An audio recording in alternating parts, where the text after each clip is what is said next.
दोस्तों कैसे हैं सभी। आपका स्वागत है आरके स्टडी इंस्टीट्यूट में। दोस्तों आज के दिन हमारे संविधान निर्माता डॉक्टर भीमराव अंबेडकर जी का देहांत हुआ था। आज के दिन हमारे भारतवर्ष में महापरिनिर्वाण दिवस के रूप में मनाया जाता है। तो आप इस दिन को आप भूलिएगा मत। अब आगे समझते हैं इस क्लास में। जैसे पिछले क्लास में आपको कहाँ चर्चा किए थे, कहाँ तक चर्चा कर लिए थे पिछले क्लास में। पिछले क्लास में आपको हम बता दिए थे राष्ट्रपति का निर्वाचन के बारे में कुछ चर्चा किए थे पिछले क्लास में, राष्ट्रपति के चुनाव के बारे में। पिछले क्लास में आपको बता दिए थे राष्ट्रपति का जो चुनाव होता है वो एकल संक्रमणीय अनुपातित पद्धति अप्रत्यक्ष रूप से अनुपातित पद्धति द्वारा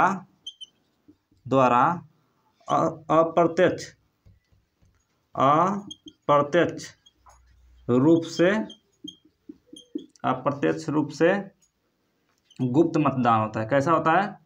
गुप्त मतदान होता है।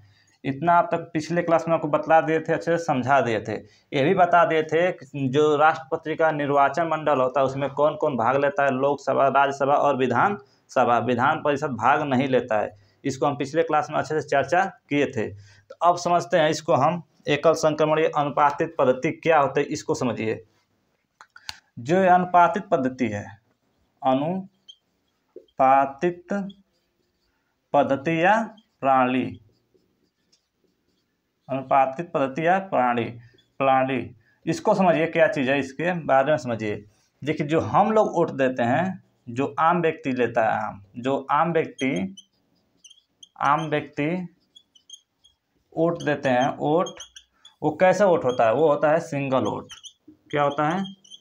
Single vote. उसको सिंगल वोट कहते हैं। लेकिन जो राष्ट्रपति के चुनाव में वोट गिरता है उसको क्या कहते हैं? अनुपातित पद्धति या अनुपातित प्रणाली। इतना आप समझ गए? तो चलिए इसको आपको अच्छे से समझाते हैं। हम लोग के वोट में और राष्ट्रपति के वोट में अंतर क्या है उसको देखिए आप लोग।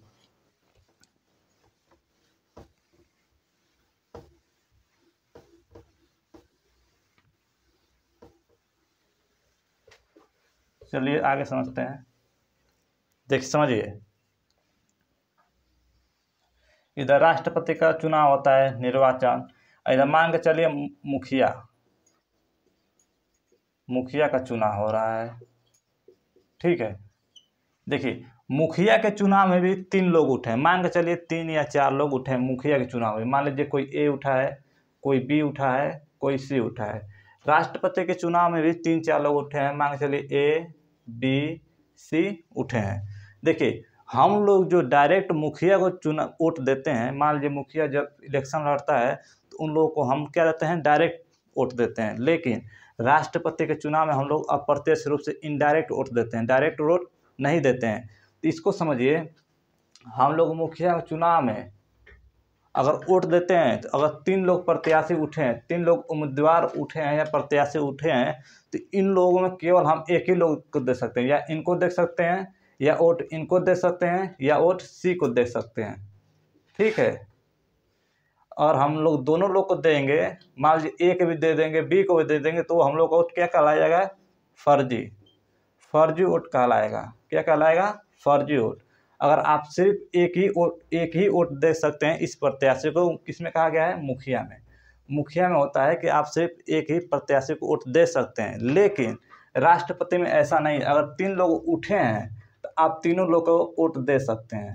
क्या दे सकते हैं? तीनों लोग को वोट दे सकते हैं। लेकिन मुखिया में ऐसा नहीं। इसी को कहते हैं क्या? जब आप तीनों लोग को ए, बी, सी, आप जब तीनों लोग को वोट दे सकते हैं तो इसी को कहते हैं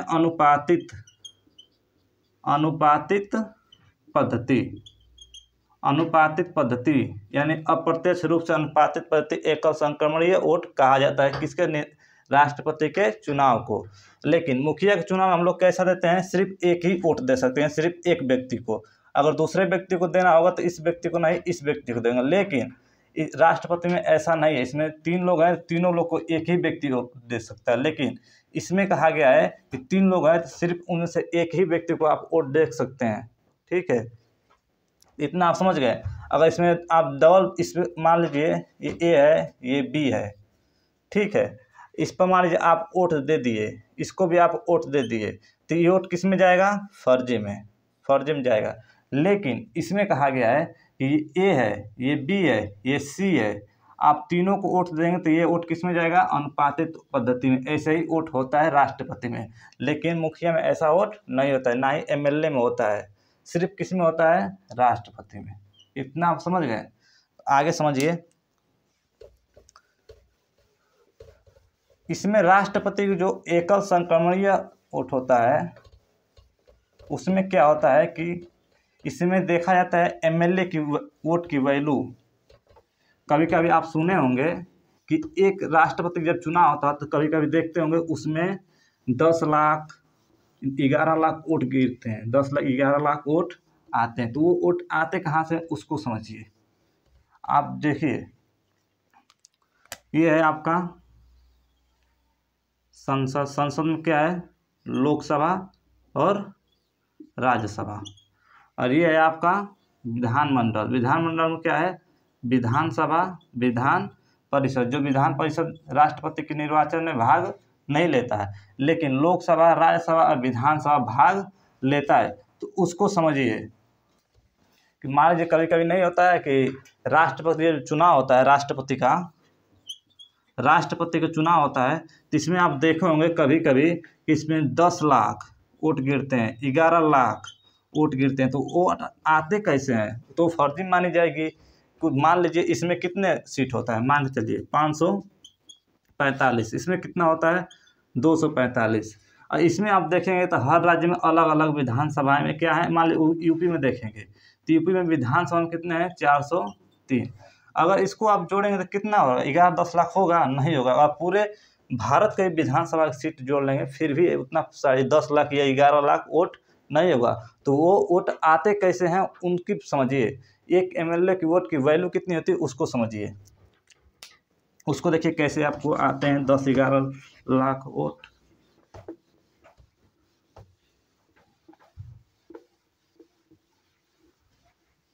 समझिए, देखिए एक एमएलए है, क्या है? एमएलए। इनकी वोट की वैल्यू जितनी होती है उसको समझिए। उनको निकालने के एक फार्मूला, एमएलए की वोट को निकालने के लिए एक फार्मूला है। फार्मूला क्या है? जनसंख्या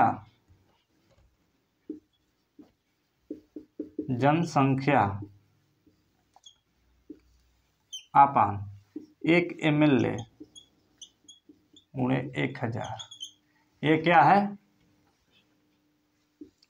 फार्मूला है एक एमएलए को वोट निकालने का। तो मान लीजिए स्टेट जनसंख्या, क्या है? स्टेट जनसंख्या। जैसे समझिए, मान लीजिए यूपी का निकालना है, एक एमएलए का वोट यूपी का निकालना है, तो उसको समझिए कैसे निकाल लेंगे। यूपी में लगभग कितनी जनसंख्या है? लगभग 22 करोड़। कितनी है? कितनी है? लगभग 22 करोड़, लगभग 22 करोड़। यहाँ पे कितने हैं? एमएलए की जनसंख्या कितनी है? एमएलए की जनसंख्या यूपी में 403 और गुणे कितना होगा? 1000।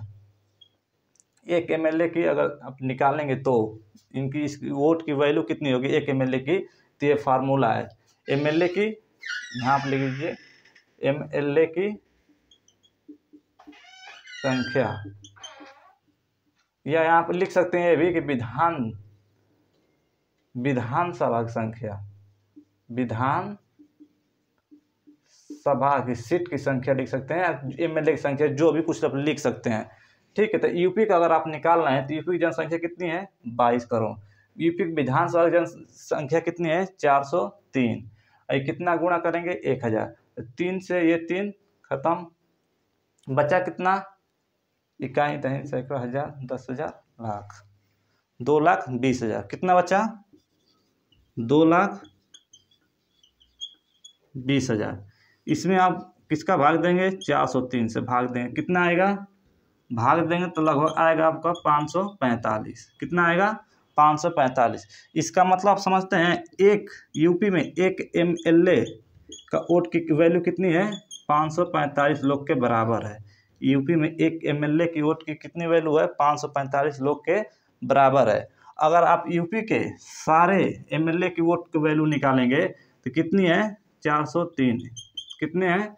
403। और एक एमएलए की वोट की वैल्यू कितनी है? 545। इसको आप गुणा करेंगे तो इसका कितना आएगा? 2,20,000। कितना आएगा? 2,20,000। इतनी कितनी? 403 एमएलए की वोट की वैल्यू कितनी है? 2,20,000। तो आपको इससे मालूम चल गया कि जो यूपी से जो विधानसभा सीट है, जो 403 सीटें हैं, जो 403 एमएलए रहेंगे, उन लोगों की वोट की वैल्यू कितनी होगी? 2,20,000। तो आप देख सकते हैं राष्ट्रपति के चुनाव में सिर्फ यूपी से, राष्ट्रपति के चुनाव में सिर्फ यूपी से कितना आ रहे हैं? 2,20,000। कितना आ रहे हैं? 2,20,000। ऐसे ही बिहार से, मध्य प्रदेश से, महाराष्ट्र से, कई स्टेटों से भी वैसे ही निकाले जाएंगे। कितने? उन लोग सभी वोटों को मिला कितना होता है? 10 या 11 लाख होता है राष्ट्रपति के चुनाव में, अगर संख्या गिनी जाए तो। अब समझते हैं एमपी, जो सांसद या लोकसभा में रहते हैं, उनकी वोट की वैल्यू समझते हैं। आप इतना समझ गए? एक एमएलए की वोट की वैल्यू कैसे निकालते हैं, वो फार्मूला है, उसका लिख लीजिएगा आप।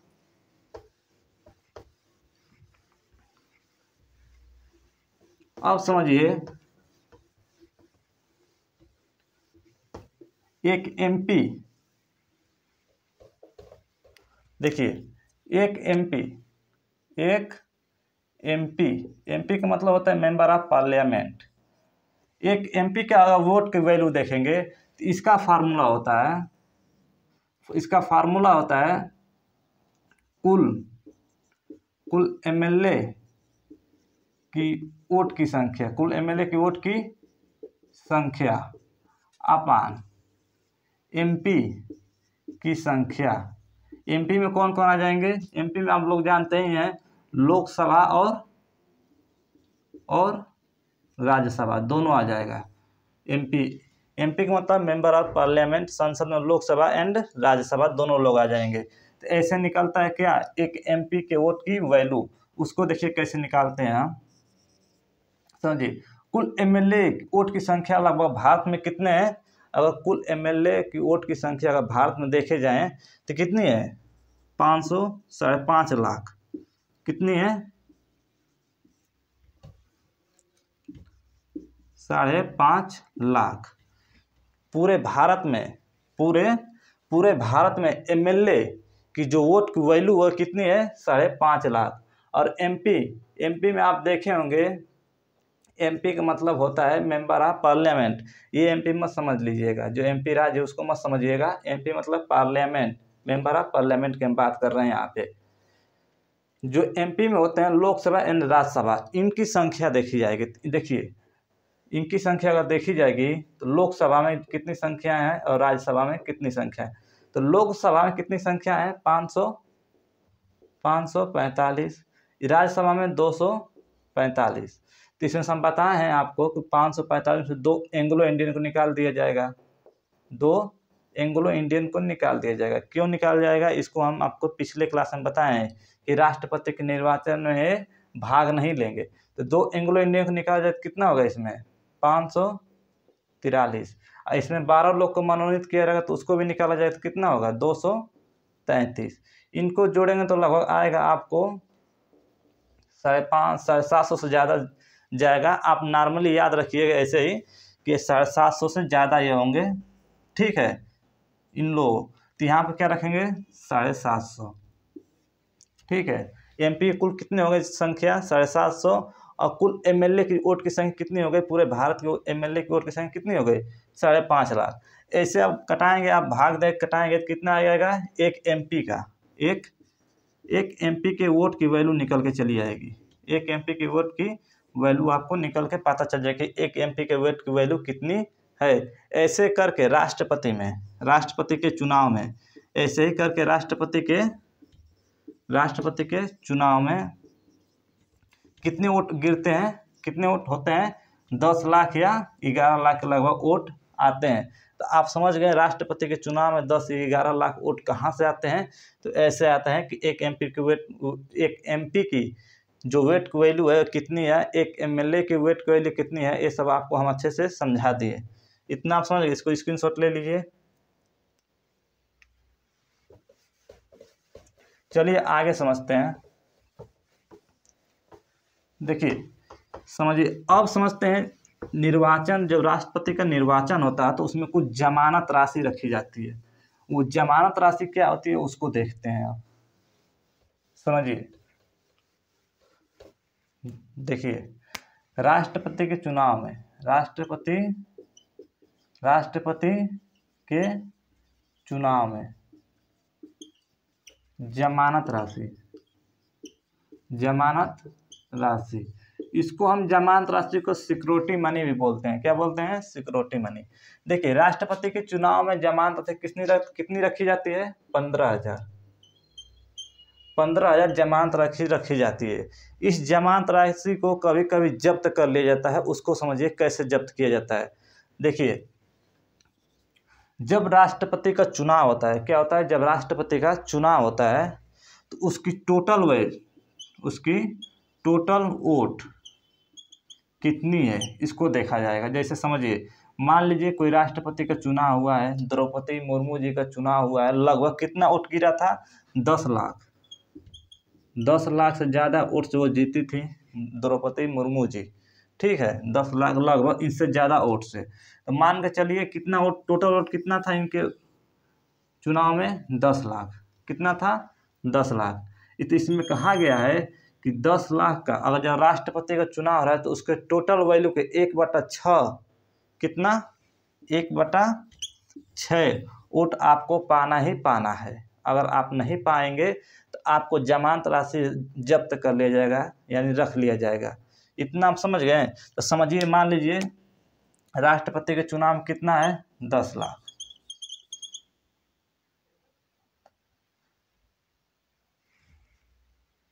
कितना है? 10 लाख।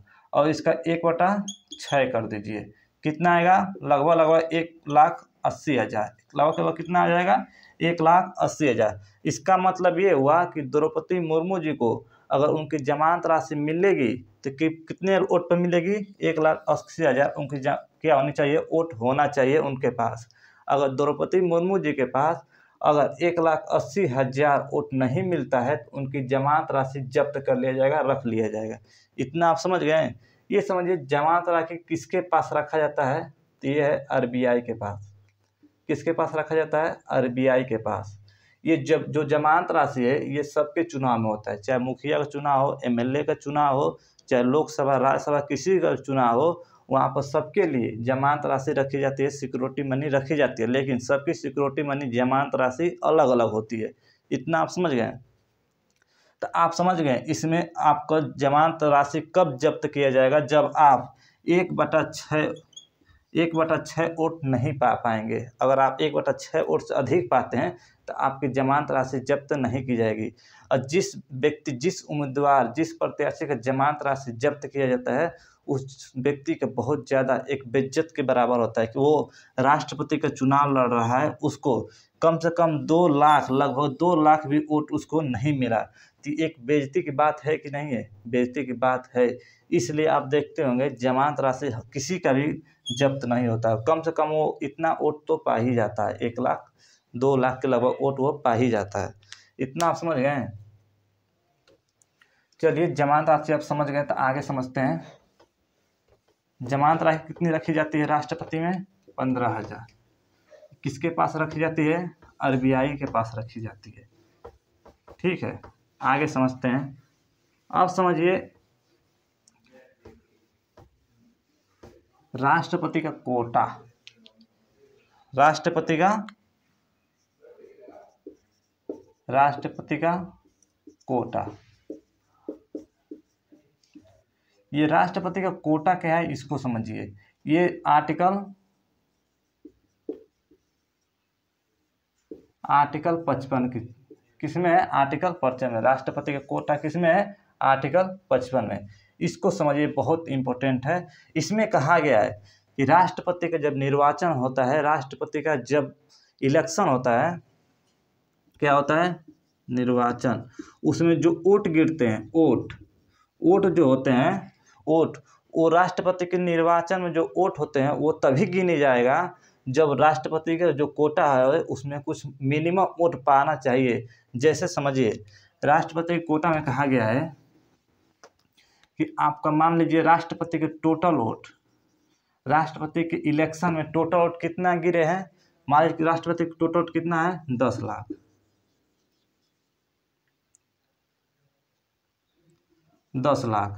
10 लाख वोट हैं, इसमें से कम आपको मिनिमम वोट पाना चाहिए। जैसे कैसे समझिए, उसको एक फार्मूला है मिनिमम वोट निकालने के लिए, कोटा निकालने के लिए एक फार्मूला है, वो क्या है, टोटल वोट अपॉन उम्मीदवार की संख्या, उम्मीदवार की संख्या, यानी आप कितने लोग उठे हैं, राष्ट्रपति के चुनाव में कितने लोग उठे हैं, +1 ये होती है फार्मूला टोटल वोट निकालने के लिए कोटा में। तो इसको समझिए कैसे होगा। मान लीजिए टोटल वोट कितना गिरा है, 10 लाख,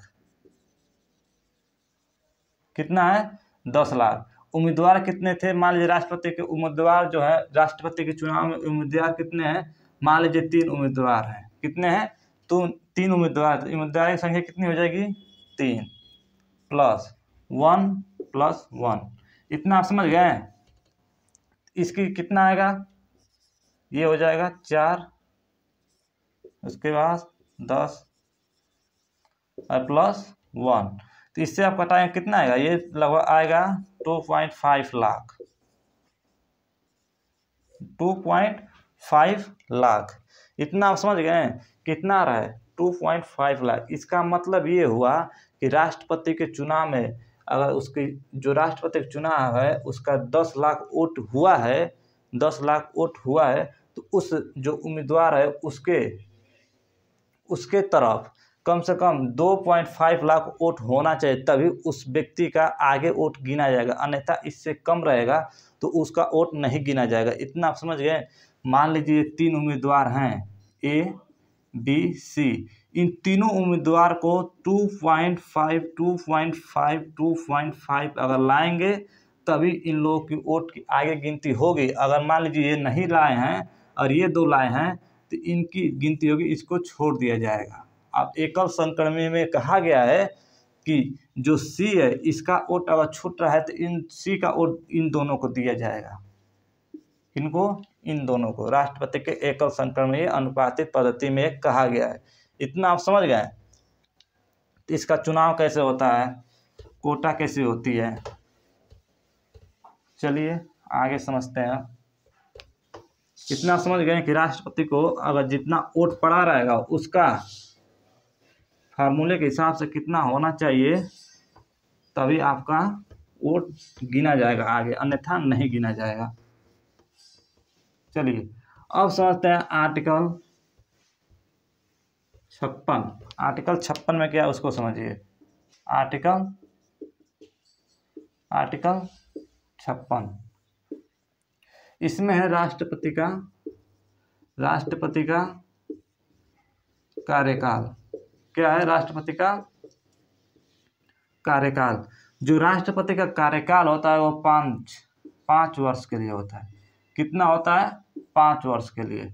अगर मान लीजिए इसी बीच राष्ट्रपति की निधन हो जाता है या देहांत हो जाता है या कोई ऐसी प्रक्रिया हो जाती है जिससे राष्ट्रपति की मृत्यु हो जाती है, तो इससे मान लीजिए रामनाथ कोविंद थे, रामनाथ कोविंद जी,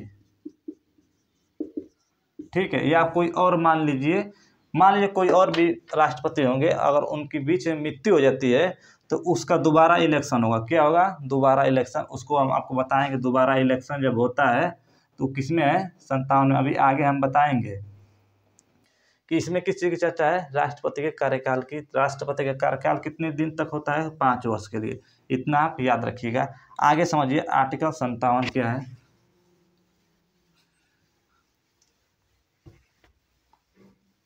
देखिए आर्टिकल 57 इसमें कहा गया राष्ट्रपति का दोबारा निर्वाचन, राष्ट्रपति का दोबारा इलेक्शन या निर्वाचन या चुनाव।